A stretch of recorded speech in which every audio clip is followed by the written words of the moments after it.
Hello friends, आप लोगों का स्किल विजार्ड में न्यू गेस्ट के साथ मोस्ट वेलकम। चलिए देखते हैं ये गेस्ट कौन है और ये हमारे लिए कितने महत्वपूर्ण हैं।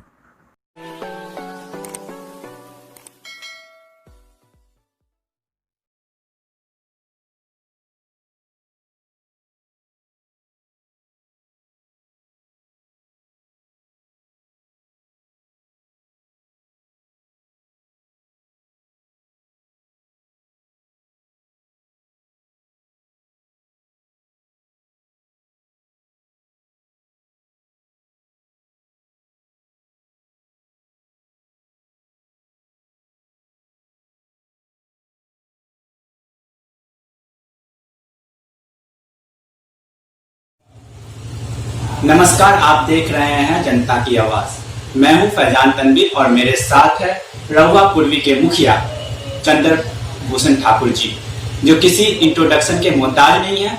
ये वर्तमान के मुखिया हैं और इससे पहले भी ये मुखिया रह चुके हैं।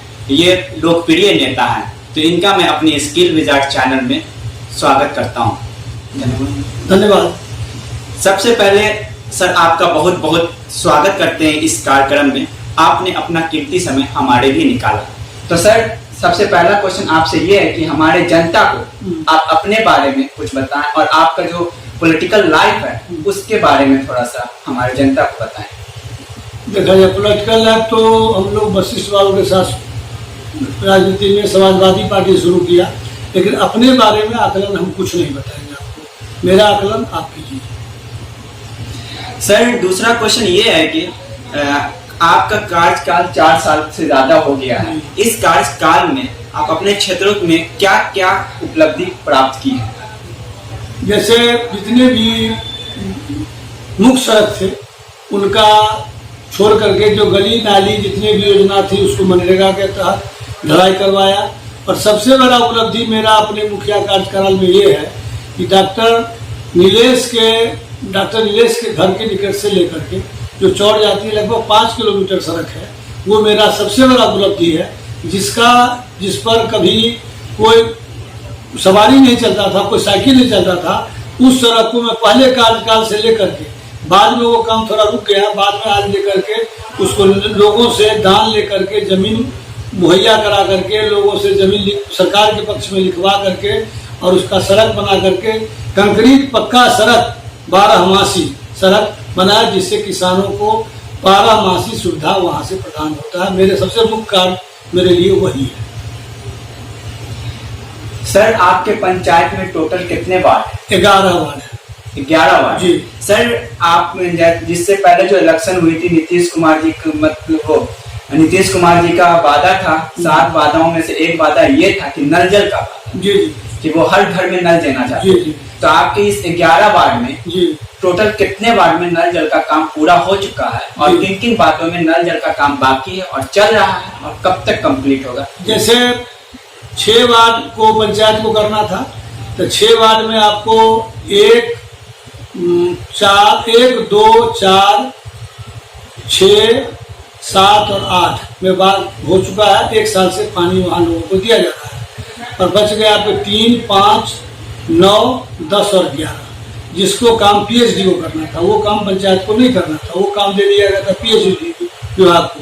तो पीएचडी विभाग के द्वारा भी कार्य 3, 5 में किया जा रहा है और 8, 9, 10, 11 में उन्होंने बोरिंग कर लिया है और उसका आगे कार्रवाई कर रहे हैं। उम्मीद हम करते हैं कि जो उसमें कम से कम 3 महीने और लगेंगे उसको तैयार होने। सर, नेक्स्ट क्वेश्चन ये है कि आजकल कोरोना महामारी पूरे देश में भरा हुआ है और हमारे पंचायत, हमारे लोकल में भी ये महामारी फैल चुका है। तो सर, इससे बहुत बड़ी समस्या है और आप पंचायत प्रतिनिधि के रूप में अपने पंचायत के लिए क्या कुछ कर रहे हैं और लोगों को इसके बारे में क्या संदेश देना चाहते हैं? इस संबंध में हम लोगों ने शुरू में जब ये बीमारी बहुत कम रूप में बिहार में भी था, पंचायत में भी नहीं था, तो शुरू में हम लोग इसका ब्लीचिंग पाउडर का छिड़काव हर 11 वार्ड में करवाया। 1 बार नहीं, 2 बार नहीं, 3 बार। और उस समय में लाइफ बॉय साबुन लोगों को दिया गया। अभी सरकार के दिशा निर्देश के मुताबिक हर परिवार को 4 साबुन और क्या कहते हैं कि ये 4 मास्क और 2 साबुन देना था, जिसका वितरण 11 वार्ड में कर दिया गया है। यहाँ महामारी का उतना ये नहीं था, लेकिन बाहर से जो लोग आए हैं तत्काल अभी खास करके, उसके कारण से यहाँ महामारी यहाँ भी अब फैल चुका है।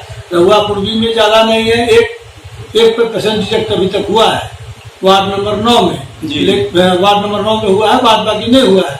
और हम लोग सभी लोगों को कहते हैं कि जो क्या कहते हैं कि मास्क पहनिए, सोशल डिस्टेंसिंग करिए और जहाँ तक हो सके साफ सफाई में ध्यान दीजिए। लोगों को हम लोग बराबर कहते हैं, लोग उस पर कर भी रहे हैं।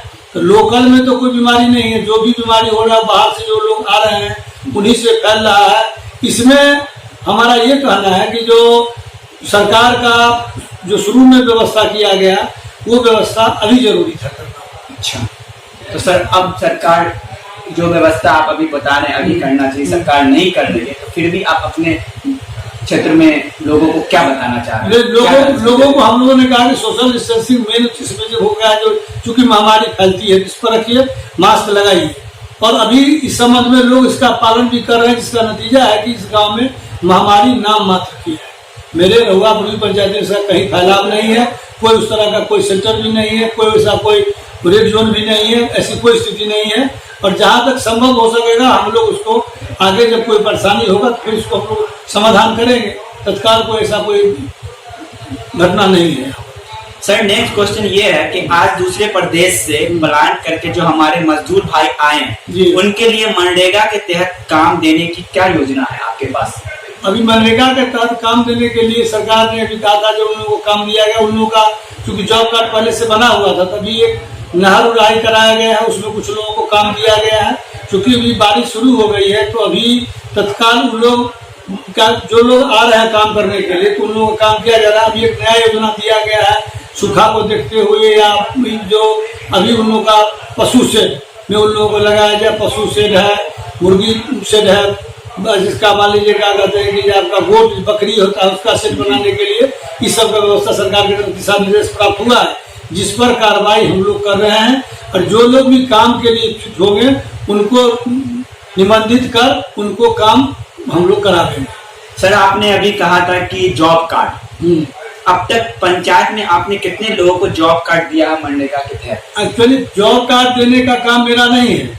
जॉब कार्ड देना है PRS को और क्या कहते हैं कि जो PO साहब को, वो काम मेरा नहीं है। वो पंचायत के मुखिया को देना नहीं है, उनको अप्लाई वही करना है, जॉब इशू भी वहीं से उनको होगा।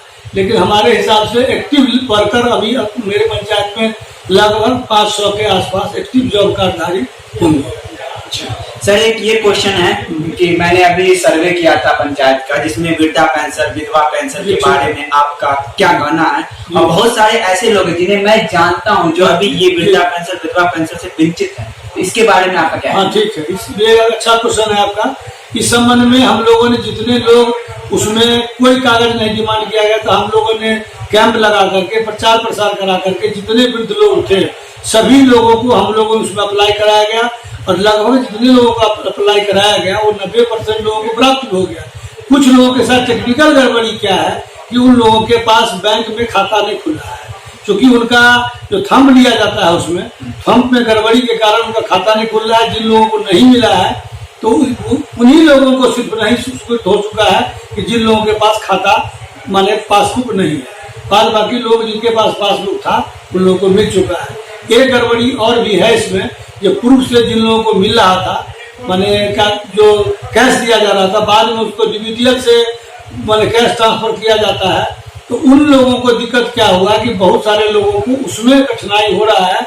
जैसे कोई 70 वर्ष 75 वर्ष 80 वर्ष की वृद्ध है, उनका मान लीजिए कि वहाँ अंगूठा काम नहीं करता है। इस संबंध में हम लोग वीडियो साहब से बात किए, वो भी प्रयासरत है। बहुत लोगों का सही कराया गया है, कुछ लोगों का भी बचा हुआ है, जिसको जल्द से जल्द हम लोग स्वीकृत करा करके जो बचे हुए लोग हैं उनको हम लोग कैंप लगवा करके 1 महीने के अंदर बाकी लोगों को वृद्धा पेंशन और उनका विधवा पेंशन दिलवाया जाएगा। उसमें कोई भी आदमी छूटने नहीं पाएगा। सर आप एक बहुत ही ईमानदार नेता हैं, मैंने जैसा सुना है, और मैं भी खुद आपको बहुत अच्छे तरीके से जानता हूँ। लेकिन सर एक चीज मुझे बहुत दिनों से परेशान कर रही है, इंदिरा आवास जो प्रधानमंत्री आवास के बारे का अब बोला जाता है, उसमें बहुत सारे लोग कहते हैं कि इसमें जब तक घूस नहीं दिया जाता है तब तक उन्हें नहीं मिलता। सर ये इसमें आपको कुछ नॉलेज है?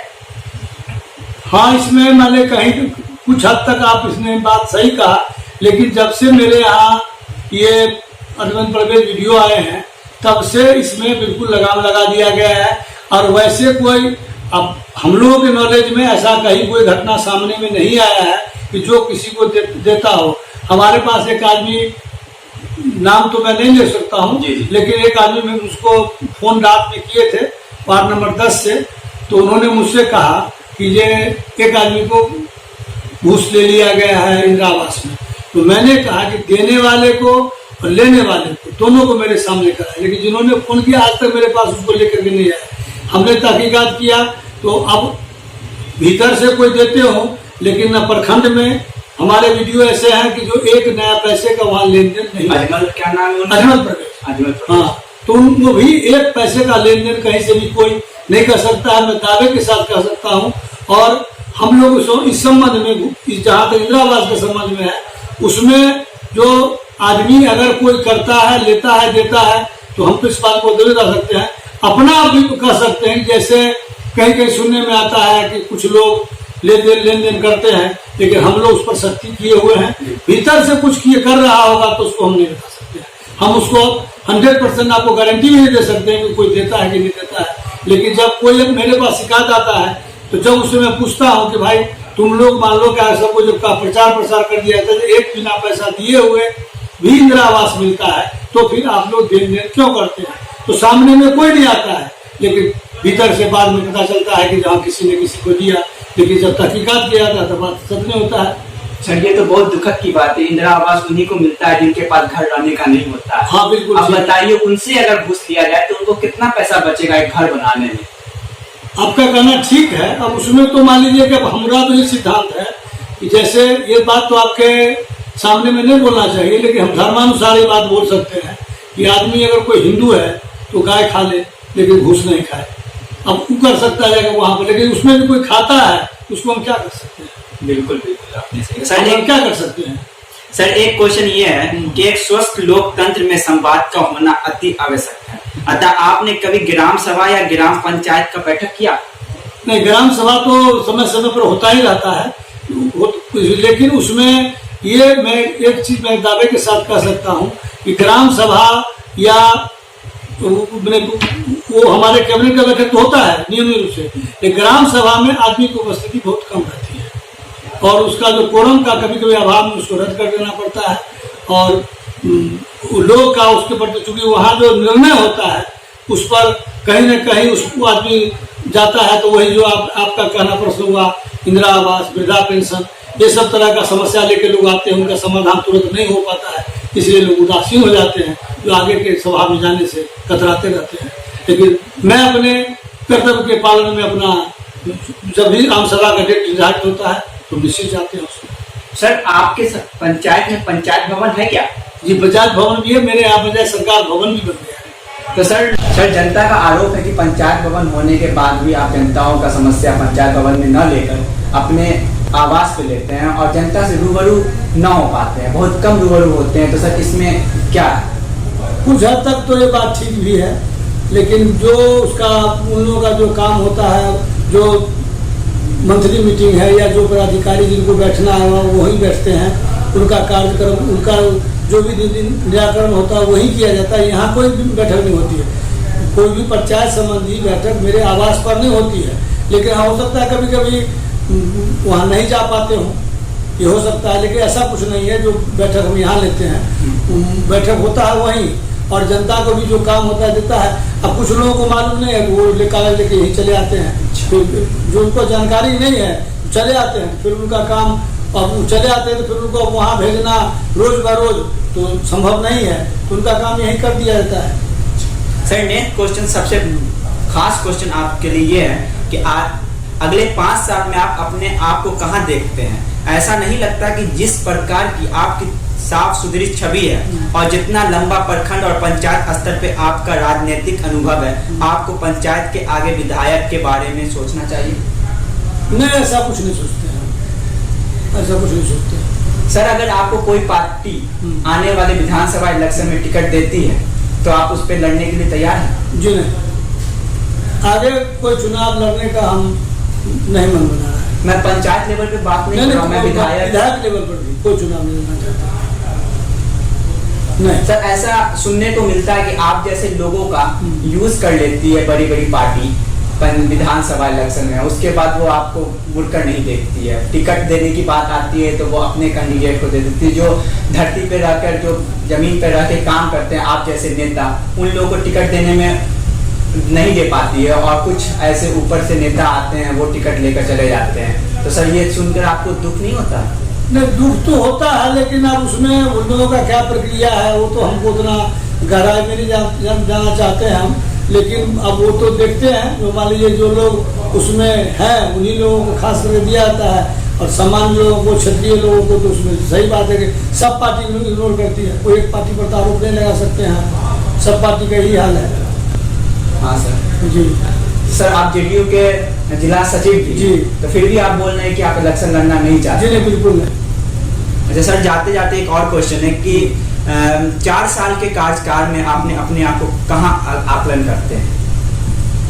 हम जनता के जो उसका आकांक्षा मेरे प्रति जितना था, अपने को उसको पूरे 100% पर नहीं पाते अपने को, हम उसको 80 पर रखते हैं। सर 20% कहाँ गया? अब वो उसको हम अपने कर्तव्य पालन में उसको हम उसको सही ढंग से नहीं पालन कर सके।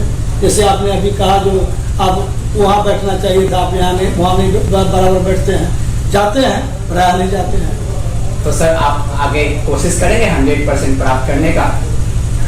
आगे अब मान लीजिए कि मेरे पास तो समय इस सत्र में 10 महीना बचा हुआ है, प्रयास करेंगे। चलिए, आपने बहुत कीमती समय हमारे लिए निकाला, इसके लिए बहुत बहुत आभारी और धन्यवाद सर। आपके फ्यूचर के लिए शुभकामनाएं। यह थे हमारे साथ रहुआ पूर्वी के मुखिया श्री चंद्रभूषण ठाकुर जी, जिन्होंने बड़ी बेबाकी से अपनी बातें रखी पंचायत के विकास से संबंधित।